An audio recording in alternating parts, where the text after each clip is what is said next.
আসসালামু আলাইকুম। আমার নাম আব্দুল জলিল। আমবাড়ি গাঁও আমার বাড়ি, গোয়ালপাড়া ডিস্ট্রিক্টে।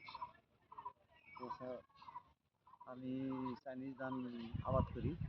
4-5 বছর ধরে আবাদ করি, কিন্তু এবার গাছছি 4 বিঘা। তো 4 বিঘা চাইনিজ ধানে 3 বিঘায় আমি ন্যানো ইউরিয়া প্লাস আপনার স্প্রে করে দিছি, তাতে আমার এই 3 বিঘা জমিনটা ভালো আছে।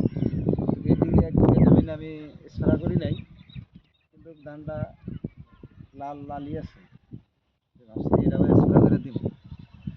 আপনি যেটা ইউরিয়া সার দেন, ইউরিয়া সারটার থেকে যেটা কেমিক্যাল আহে, জমিনও নষ্ট হয়ে যায়, ফসলও কিছু হয় না, উন্নত হয় না আর কি।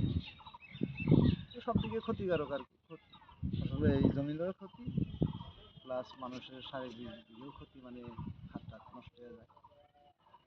তো ন্যানো ইউরিয়া প্লাসটা যেটা আপনারা ব্যবহার করবেন, সব দিকেই ভালো।